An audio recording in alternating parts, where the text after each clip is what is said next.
You are Locked On Mets, your daily New York Mets podcast. Part of the Locked On Podcast Network, your team every day.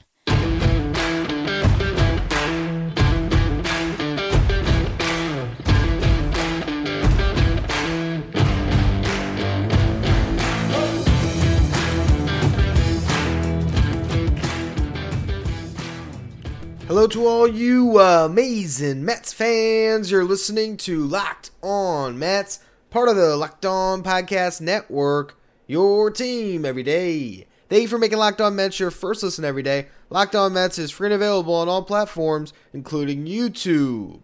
This is a special bonus audio-only edition of Locked On Mets, recording at 1:30 a.m. Eastern Time, after I just watched the most surprising cycle I've ever seen. You didn't even see it coming. You had no idea that Eduardo Escobar was a triple away from the cycle, and then he hits a line drive into the right field corner, and you see the right fielder going back on it. You're like, there's no way he's catching that. And when that ball gets past him, you just think this Mets team is different to have moments like this happen. And I decided I had to hop on and record a bonus edition breaking down this game, because on today's episode of Locked On Mets, I wasn't going to cover the game. We have a great crossover episode with Javi Reyes. Make sure you check that out. But I wanted to talk about this game. This is Ryan Finkelstein, of course, your host. You can follow me on Twitter at FinkelsteinRyan, or find some of my writing about the Mets and about baseball at justbaseball.com. So yeah, I had to hop on and record again. Like I said, I wasn't planning on it, but that was such a fun game to watch, particularly the end of that game. And I figured there's some of you who, have normal jobs that weren't able to stay up late and maybe wanted a breakdown of what happened. And I feel like I owe it to the daily listener to deliver that for you. So I just want to walk you through what ended up being just another typical Mets victory this year. It was routine, yet it was an incredible watch to see them just continue to keep their foot on the gas offensively. J.D. Davis the other night had this great quote where he was talking about the Mets offense, and sometimes you got to jab a little bit before you deliver the big hook and the big blow. And you're seeing that with this team, just stringing together walks, hits, finding a way. In the first inning, they just grinded against Blake Snell, drew 3 walks. Starling Marte had a base hit to lead off the rally. Then there was those 3 walks, including a bases loaded walk that J.D. Davis ended up drawing, a little jab there. And that set up Eduardo Escobar, who ends up being the hero of this game. And it was a casual start to a cycle. He got a base hit, drove in 2 runs. A good start for him. Bats starting to come around. We see him again in the 4th inning. He has a double that leads off that inning. Ends up coming around and scoring on a hit by Brandon Nimmo. The Mets tack on another run in the 5th. Mark Canha in the middle of that with a double.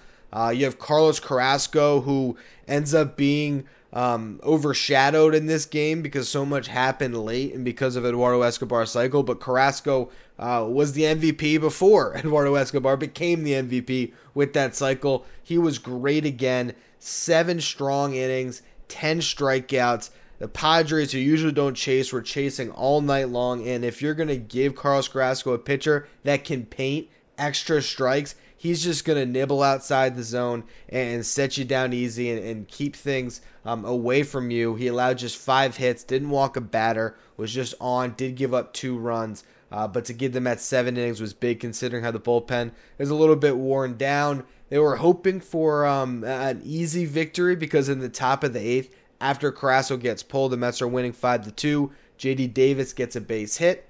Eduardo Escobar comes up.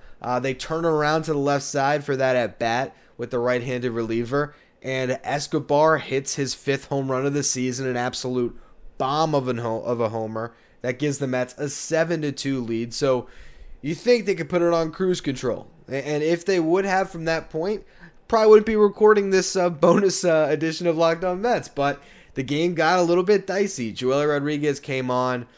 He gets a strikeout to lead things off, but then he gave up a hit and walked a batter, which you can't do when you got this 5-run lead. The hit's fine. Walking the batter is the frustrating part. And then you had Manny Machado coming up. So Buck Showalter went out, got Drew Smith to try to keep that game knotted at 7-2.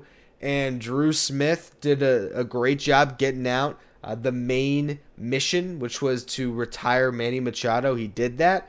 Then Luke Voit comes up, who's struggling all year long, and Drew Smith hangs one to him, hits a 3-run homer. Suddenly the game is interesting at 7-5, and I was thinking all those Mets fans who might have been critical of Buck Showalter for not pitching Edwin Diaz a second inning, I bet were thrilled, if any of you are still awake, when Edwin Diaz was still available in what looked to be a 2-run game heading into that 9th inning. The thing is, though, this Mets offense has done exactly what we all said they needed to do after Max Scherzer went down. They're carrying the team. So when the bullpen gives up some runs, what do? Okay, you give up 3. Well, let's get 4 back. And really, I think going back to Saturday at the end of the game, they were saying there's been, of the last 6 times when an opposing team has scored against the Mets have answered back 5 of those times. So they are continuing to find a way to get runs back after they allow runs. Pete Alonso leads things off, shortens up his swing. They're giving him that second base hole. We've seen him take that all year. Goes opposite field, gets a base hit to lead off the rally. Mark Canha works a full count. He gets a base hit to put 2 runners on for Eduardo Escobar, and that's where they mentioned for the first time the entire night, and at this point probably 1:15 when everyone is just waiting for this game to be over, that, oh, wait a minute, Eduardo Escobar is a triple away from the cycle. And Keith was just great on this game. He let out some noise like, oh, okay, or something like that. And like I said to open the show, hits that fly ball out to right field that I was able to get down past the right fielder, and you knew he had 3 all the way. He was jetting for it.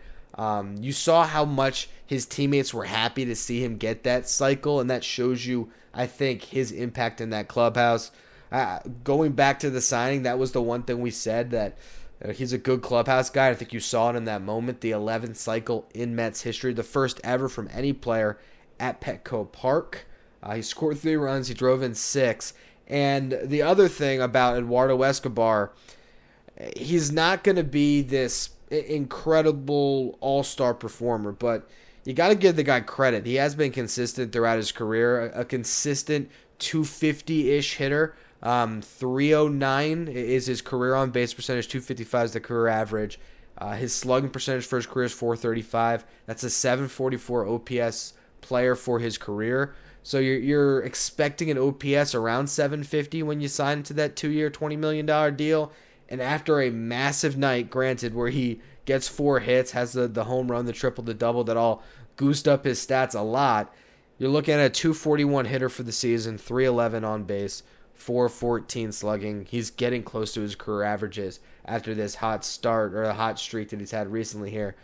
So if they get Eduardo Escobar hot, this Mets team is just going to be that much better. They weren't done scoring from there. Jeff McNeil doubles home Escobar, who then scored easily. McNeil did when Tomas Nido got an opposite field hit. Again, Nido hitting with runners in scoring position, finding success. And for McNeil, he's standing on second base. He gets this aggressive secondary and takes off.